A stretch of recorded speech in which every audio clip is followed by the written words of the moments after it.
datos. Con todo esto, momento de abrir nuestro primer análisis del día y, como suele ser habitual, cada lunes lo hacemos con Pepe Bainar, director de bolsasyfuturos.com. Pepe, muy buenos días. Hola, buenos días. ¿Qué tal? Bueno, estamos señalando cómo los mercados hoy van a estar en el arranque de la sesión este lunes con la mirada puesta en todo lo que está por venir, que parece que va a ser la gran fiesta final, la gran actuación de los bancos centrales, de esos grandes datos macro que esperamos este mes y con todo lo que está por venir, pero tomando el pulso a lo que están apuntando los gráficos. Quería preguntarte, en este inicio, preapertura del lunes 12 de diciembre, ¿cómo ves al IBEX 35 en un momento en el que vemos cómo ya se deja ese 4,88 en el año y aún así es de los que mejores se comportan en este ejercicio? Bueno, pues la verdad es que el IBEX dio la semana pasada una señal de agotamiento de este rebote, fue precisamente perdiendo los 8.280. Es verdad que cerró un poquito por encima el viernes, pero luego las bolsas americanas se encargaron de dar la razón a este giro del mercado con un cierre en los mínimos del día, el viernes. Entonces, hoy saldremos recogiendo esas caídas, pues cayendo ese 0,50%. Y bueno, lo que hay que pensar es que técnicamente la situación de corto plazo se ha complicado, ese rebote pues en teoría se ha acabado, esos máximos ya los hemos visto, evidentemente puede haber movimientos al alza y a la baja, pero en teoría, en pura teoría, esos máximos que marcamos pues en la zona del 8.470 deberían ser un techo de esta subida y ahora vería una corrección. Lo que no sabemos muy bien es esa corrección qué calado tendrá, si va a ser una corrección muy fuerte y muy violenta como ocurrió pues en junio, que vieron 3 días de caídas terribles y muy fuertes, o si se va a conformar con caídas tímidas y luego va a intentar retomar las subidas en lo que sería un intento de cambio de tendencia general. Es verdad que esta semana tenemos unos datos en teoría muy importantes, es la semana más importante, ¿no?, del mes, y la verdad es que cualquier cosa puede pasar. Al final lo importante no son los datos, lo importante son cómo se toman los mercados esos datos, ¿no? Y hemos visto situaciones en las que los datos han sido malos y sin embargo las bolsas se han girado al alza, y hemos visto situaciones al contrario en las que ha sido al revés, ¿no? Ahora pues hay quien dice que con estos que ya se ve el fin de la subida de los tipos de interés y con esto es posible que las bolsas continúen mejorando. Y hay quien dice que no, que con estos tipos de interés tan altos, que vamos inevitablemente a una recesión, pues se va a descontar una situación mala para la economía y para las empresas y que lo normal es que vengan caídas más abultadas. ¿Tendrán razón unos u otros? No lo sabemos. Al final los gráficos son los que nos van a dar un poco las claves, ¿no? Cómo se van a comportar los gráficos ante los datos es lo que nos va a llevar a lo que deberíamos llevar a tomar posiciones hacia un lugar o hacia otro. Realmente esa es un poco la situación.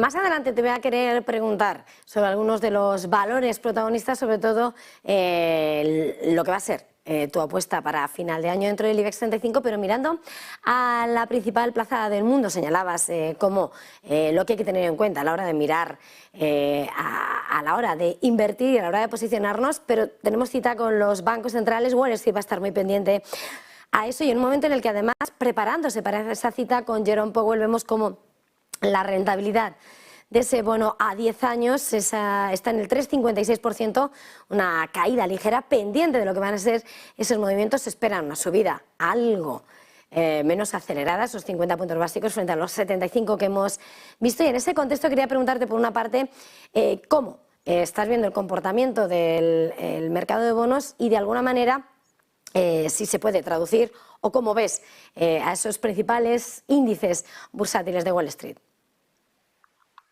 Bueno, pues el bono, el que tengo en pantalla es el bono a 30 años, que prácticamente tienen un comportamiento parecido, todos los bonos americanos, y lo que vemos es que lo que hay aquí es una clarísima tendencia bajista, ¿no?, con máximos y mínimos decrecientes, que pues lo normal, ¿no?, cuando suben los tipos de interés los bonos tienden a bajar, y ahora lo que hemos visto es un rebote que se ha acercado a la media de 200 y bueno, pues lo más probable es la continuidad bajista. es que en cuanto, bueno, pues en cuanto vuelvan a subir los tipos de interés en Estados Unidos, que se espera ya este mismo miércoles, pues que los bonos vuelvan a retomar esa tendencia bajista. Ya veremos hasta cuándo. Al final, el mismo mercado es el que llega a un momento en el que agota el movimiento y vemos que hay una subida de los bonos superior a la que debería y normalmente ahí ya puede haber un cambio de tendencia. Pero ahora mismo la tendencia claramente es bajista, se está descontando que los tipos de interés van a continuar subiendo y bueno, pues ya veremos, depende de los datos y todos hasta cuándo. En cuanto al índice, al SP500, pues bueno, pues lo que vemos es que también ha llegado a su media de 200, a partir de ahí empiezan las dudas, ya ha roto esa pequeña sucesión de máximos y mínimos crecientes, aquí tuvo una señal muy clara que es una vela blanca que vino este jueves pasado, no el anterior. La pérdida de los mínimos de esa vela normalmente habla de un agotamiento en este movimiento, ya se ha producido y el hecho de que el viernes acabara con esta vela pues de cierre en los mínimos del día, normalmente es una señal de inicio de otro movimiento bajista, ¿no? El problema está que los mercados son bajistas, está por debajo de la media de 200, máximos y mínimos decrecientes, y después de un movimiento al alza, cuando da señales negativas, las caídas potencialmente pueden ser muy grandes, ¿no? Podríamos perfectamente perder mínimos anteriores, que es al final, pues la teoría de los mercados bajistas dice que los mínimos cada vez tienen que perderse, y eso es lo que debería pasar, tanto en el S&P como en el IBEX, como en todos los índices, siempre y cuando no haya un cambio de tendencia. Y de momento ese cambio de tendencia pues todavía no tenemos claro que se haya producido ni que se vaya a producir, porque teniendo los tipos como estamos y que vamos directos a una recesión y después de que el SP500 pues haya caído durante cerca de un año después de 11 años subiendo, pues posiblemente no sea suficiente caída, ¿no? Posiblemente necesitamos un tiempo más largo de digestión, a lo mejor pues de 1 año y medio, 2 años, 3 años, no lo sabemos. Así que bueno, todo apunta a que ahora mismo hay que tener muchísima precaución. La gente habla del rally de fin de año, yo creo que el rally lo hemos tenido un poco anticipado, no tenemos por qué tener ese rally de fin de año, así que lo dicho, yo iría con cuidado tanto en las bolsas americanas como en las europeas y por supuesto en la española. Antes de mirar otros activos, sí que te había dicho que quería preguntarte, y acabas de señalarme sobre la bolsa española. Dices que el rally ya ha pasado y si miramos a lo que es, ya tenemos que hacer repaso, ¿no?, de lo que está pasando porque apenas nos quedan ya jornadas en el año. Vemos cómo los ganadores se anticipaba de alguna manera. Este año iban a ser los bancos y es verdad que en esas primeras posiciones vemos a Sabadell 50%, CaixaBank 43%. Mientras que vemos como entre las grandes penalizados, entre otros nombres propios, está por ejemplo farmacéuticas en la bolsa española. En esta recta final del año y por lo que va a venir, ¿dónde dirías que van a estar las principales oportunidades o cuál dirías que es tu gran apuesta dentro de la bolsa española? Bueno, yo sinceramente no creo que haya grandes revalorizaciones en ningún valor en la bolsa española de cara a fin de año. Realmente la banca en efecto lo ha hecho muy bien porque el primer efecto de subidas de tipos de interés es favorable para la banca. El problema está que el segundo efecto no suele ser tan favorable, ¿no?, que es el aumento de la morosidad.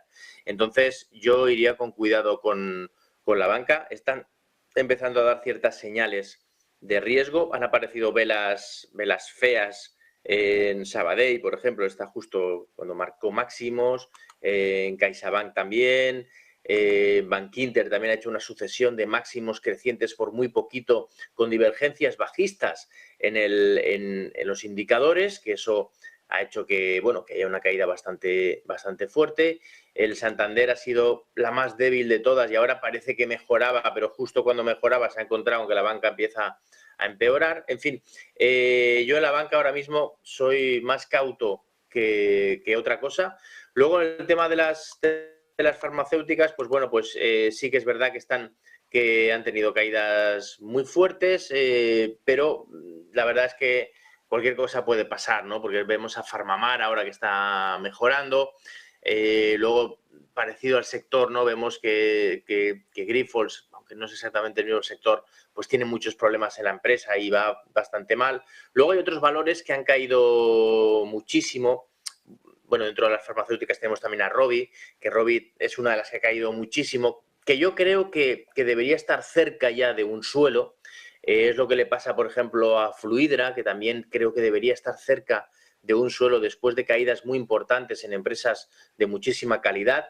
Entonces yo ya no tanto como tomar posiciones para de cara a final de año, yo lo que tomaría quizá alguna posición ya de cara a 2023 es en estos valores de mucha calidad que han tenido caídas muy fuertes. En el caso pues de Rovi o de Fluidra. En Fluidra ya ha dado una señal de que posiblemente hemos visto mínimos, ¿no? Sin embargo, Rovi todavía no. Quizá Rovi habría que esperar, ¿no?, a esa señal un poco más definitiva, que nos viéramos una fuerza de mercado.